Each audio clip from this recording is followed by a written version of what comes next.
Você sabia que, se não houver casamento, o pacto antinupcial é nulo? Foi o que decidiu a Justiça de São Paulo em uma ação em que a mulher pedia o reconhecimento do que foi acordado no pacto pré-nupcial após a morte do seu companheiro.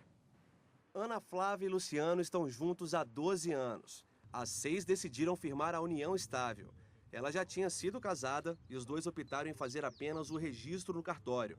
A analista de sistemas conta que a diferença entre o casamento e a união estável não interfere na rotina do casal. Dentro de casa, não existe diferença alguma. Somos casados, para a nossa família também somos casados, não existe a menor diferença. Luciano conta que a decisão na justiça foi menos burocrática e simplificou a vida dos dois. Na época, eles não assinaram nenhum acordo pré-nupcial. Quando tomamos a decisão de viver juntos, registrar somente que era uma união, né? Ali no cartório e prever o mínimo possível que a gente podia prever para que os dois estivessem amparados, né? Mas não houve nenhum pacto, não.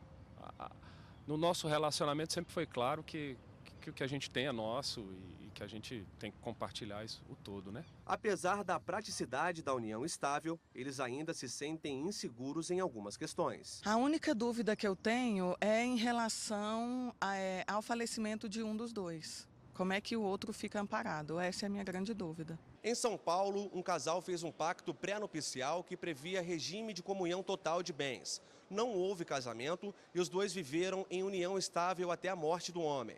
A mulher recorreu à justiça pelo reconhecimento do contrato com o que foi acordado em documento. Mas o Tribunal de Justiça do Estado decidiu que o que foi estabelecido no pacto não tem procedência. Nesse caso, o que vale é a união estável e a comunhão parcial de bens. Há quase 10 anos, Márcia e o companheiro se casaram em regime de separação total de bens. Na época, eles assinaram o pacto pré-nupcial.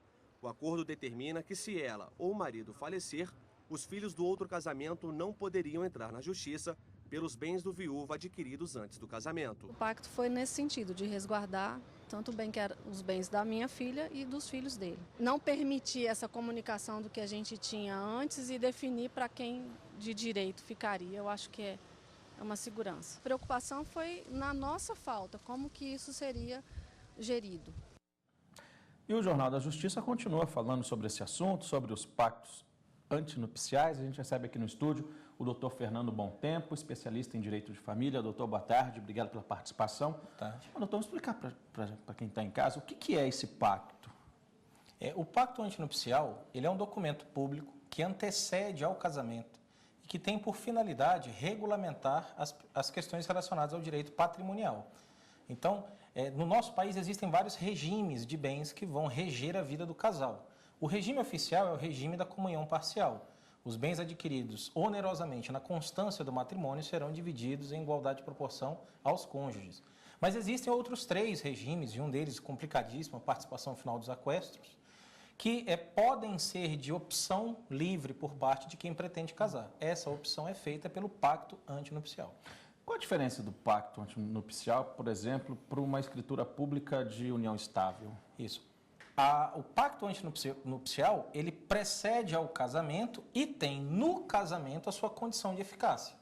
Ou seja, é um documento no qual eu afirmo que eu irei casar e diante do casamento passará a vigir as disposições relacionadas a esse pacto.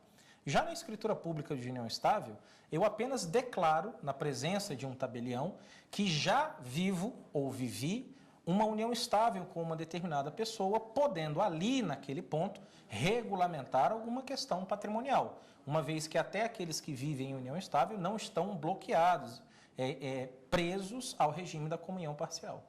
Quer dizer, então, que o antinupcial, ele vai regulamentar, vamos dizer assim, as ações do casal e não os bens, seria isso? Não, são os bens, mas depois do casamento. São os bens, mas após o casamento. A escritura pública de união estável, ela já consegue apresentar consequências e dar efeitos na vida apenas entre eles, perfeito? No momento em que é celebrado. Lembrando que a união estável, mesmo com a escritura pública de união estável, ela vai depender necessariamente de um reconhecimento judicial depois, através de uma ação. Mas uma não pode ser feita no mesmo momento com a outra? Pode, mas o grande problema é que na maior parte das vezes as pessoas acham que uma substitui a outra ou a outra substitui a uma. E aí usam-se de um só instrumento e quando acontece alguma circunstância como essa da reportagem, pensam estar abraçadas por uma segurança jurídica, mas na verdade esse documento não consegue alcançar a finalidade pretendida. Doutor, a gente tem um outro assunto também que a gente vai conversar aqui no estúdio, é que a alteração do registro civil em casos de união estável só é possível com a comprovação judicial da relação. A decisão é do Superior Tribunal de Justiça. Adotar o nome do companheiro após o casamento é uma prática ainda comum no Brasil. Uma tradição que também vale para quem optou pela união estável. Em Minas Gerais, um casal que vive junto há 6 anos teve o pedido de alteração do registro civil negado pela Justiça de Primeira Instância por falta de comprovação da união estável. O caso veio parar no Superior Tribunal de Justiça, que manteve a decisão. No processo, o casal citou o artigo 57 da Lei de Registros Públicos, de 1973, que permite a alteração do nome com o consentimento das partes. O casal alega ainda a existência de um filho em comum, mas os argumentos não foram aceitos pela terceira turma do STJ. No caso do processo, não há comprovação da união estável. O que se sabe é que ele teria um casamento anterior e ainda não deu a partilha dos bens do casamento. E isto, pelo Código Civil, é impedimento para que se contraia um novo casamento, é o chamado impedimento matrimonial. Então, ele não consegue dar a partilha e, ao mesmo tempo, ele não consegue demonstrar, talvez por uma escritura tão simples como essa, essa nova união estável, embora dela tenha filhos. Por isso é que ele invoca o artigo 57 da Lei 6.015. Mas, na falta dessa demonstração, então, o STJ acertadamente falou, olha, venha com a demonstração da união estável, que aí haverá o reconhecimento. Bom, doutor, a gente vê na reportagem que não é tão simples, né, comprovar a união estável, né?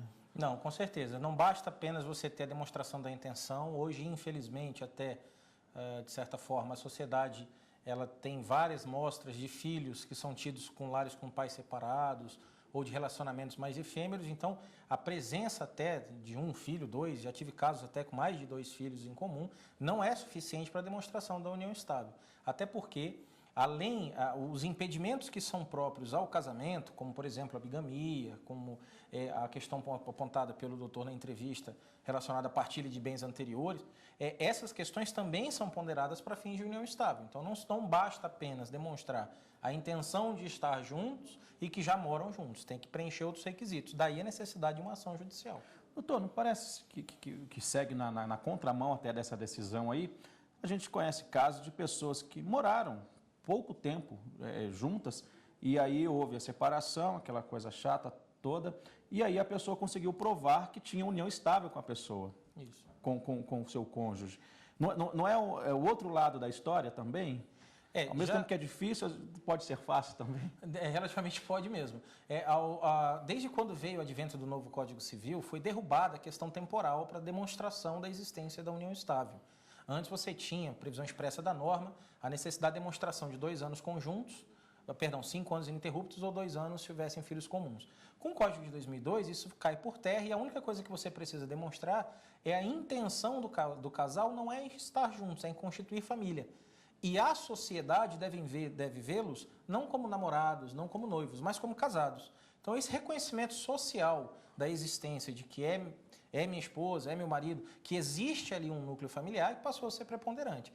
E com a derrogada do aspecto temporal, com certeza existem algumas circunstâncias que são muito complicadas judicialmente. Até surgiu algum tempo atrás, já foi feito em algum tempo, um famoso documento, a escritura pública de namoro, onde, com receio de dar alguma brecha para a constituição de uma união estável, vai-se ao cartório para declarar, olha, nós só estamos namorando, isso não é uma união estável, para tentar se salvaguardar de alguma pretensão de união estável. Se eu não estou enganado, acho que a gente conversou sobre isso aqui já certa vez. E, na verdade, então, doutor, filho é uma prova de união estável? É um indicativo bom, porque aí, obviamente, está demonstrado que houve um envolvimento amoroso entre ambos e que pode sinalizar a união estável, mas daí a dizer que é suficiente, com certeza não. Tá certo, tem que ser o caso, tem que ser analisado, né, doutor? Certeza. Obrigado, doutor Fernando, pela sua participação. Você é Não, sempre por isso. bem-vindo aqui no Jornal da Justiça. Obrigado. Boa tarde.